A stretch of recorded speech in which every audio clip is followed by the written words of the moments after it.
दोस्तों आज मैं आपको एक बहुत ही पुरानी फिल्म के मशहूर गाने के बारे में बताऊंगा और फिल्म थी सारंगा।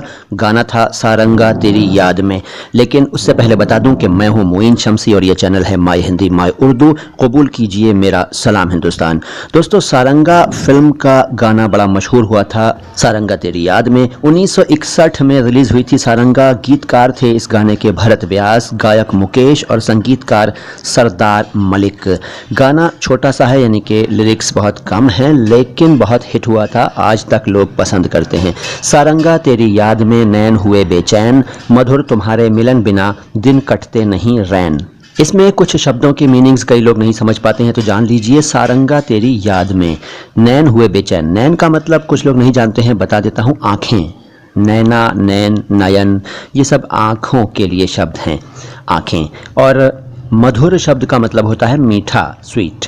मधुर तुम्हारे मिलन बिना, यानी कि तुम्हारे मधुर मिलन बिना, यानी कि तुमसे मिलने में जो मिठास है, तुमसे मिलना जो अच्छा लगता है, तुमसे जो मुलाकात होती है वो मीठी होती है, वो बड़ी मधुर होती है। तो तुम्हारी मीठी मधुर मुलाकात के बिना अब तो मेरे दिन भी नहीं कटते हैं और रैन भी नहीं कटती है। नहीं, रैन नहीं है बल्कि है न ही रैन। दिन कटते न ही रैन। रैन का मतलब रात, रात, नाइट, शब कहते हैं उर्दू में। फिर लाइनें आती हैं, वो अम्बुआ का झूलना, वो पीपल की छाँव, घूंघट में जब चांद था, मेहंदी लगी थी पाँव, आज उजड़ के रह गया वो सपनों का गांव। छाँव, पाँव और गांव को छाँव, पाँव और गांव भी कहते हैं। अम्बुआ किसे कहते हैं? अम्बुआ का मतलब होता है आम, और झूलना का मतलब झूला।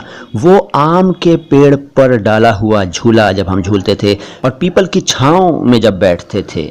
और वो दिन, बल्कि वो रात जब घूंघट में चांद था। घूंघट में चांद का मतलब है, हीरो अपनी हीरोइन को याद करके कह रहा है कि जब हमारी तुम्हारी शादी हुई थी और घूंघट में जब तुम आई थी तो तुम्हारा चेहरा चांद जैसा चमक रहा था। ऐसा लग रहा था जैसे कि घूंघट में चांद हो और तुम्हारे पाँवों में मेहंदी लगी थी। तो उन दिनों को याद करके शायर कह रहा है कि वो दिन कितने हसीन थे जब हम लोग आम के पेड़ पर झूला लटका कर झूलते थे और पीपल की छांव में बैठते थे। और फिर वो रात जब तुम दुल्हन बनकर आई थी और तुम्हारा चांद सा चेहरा घूंघट में ऐसे लग रहा था जैसे कि घूंघट में चांद झांक रहा हो और तुम्हारे पैरों में मेहंदी लगी थी। वो सब कितना हसीन था। लेकिन आज मेरे ख्वाबों का गांव, मेरे सपनों का गांव उजड़ के रह गया है, अब कुछ बाकी नहीं रहा। एक दुख भरा गाना है। फिर लाइनें आती हैं कि संग तुम्हारे दो घड़ी बीत गए जो पल, जल भर के मेरे नैन ये आज हुए बोझल, सुख लेके दुख दे गईं दो अखियां चंचल।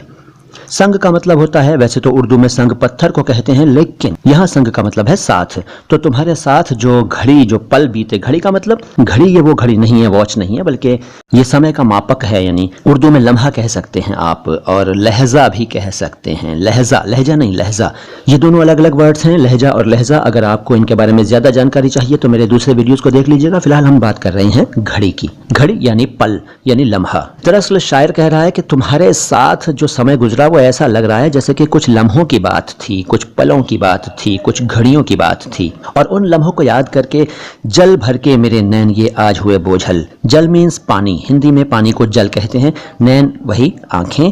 और आज मेरी आंखों में उन लम्हों को, उन पलों को याद करके पानी भर गया है, यानी कि आंसू आ गए हैं। और इन आंसुओं से मेरी आंखें बोझल हो गई हैं। बोझल का मतलब भारी हो गई हैं, यानी रो रो कर मेरा बुरा हाल है, मेरी आंखों से आंसू रुकते नहीं। और सुख देके दुख दे गईं दो अखियां चंचल। चंचल का मतलब शरारती। अखियां, आंखें, तुम्हारी दो शरारती आंखें मेरा सब सुख ले गईं और मुझे दुख दे गईं। यानी तुम तो सुखी हो अब जहां भी हो और मैं दुखी हूं अब तुम्हारी याद में। तो एक बड़ा दर्द भरा गाना है। फिर वही, सारंगा तेरी याद में नैन हुए बेचैन, मधुर तुम्हारे मिलन बिना दिन कटते नहीं रैन। तो मुझे यकीन है आज की मुलाकात में आपको इस नगमे के बारे में अगर कोई डाउट्स थे तो दूर हो गए होंगे और आपको इस गाने का पूरा अर्थ, पूरा मतलब पता चल गया होगा। किसी और गाने के बारे में जानना चाहते हैं तो फरमाइश कीजिए, कमेंट बॉक्स में लिख दीजिए, मैं उसके बारे में बताने की पूरी कोशिश करूंगा। देखते रहिए माय हिंदी माय उर्दू। बहुत जल्द आता हूं लेकर कोई और मजेदार बात आपके लिए हिंदी और उर्दू से संबंधित। फिलहाल मोइन शमसी को इजाजत दीजिए। सलाम हिंदुस्तान।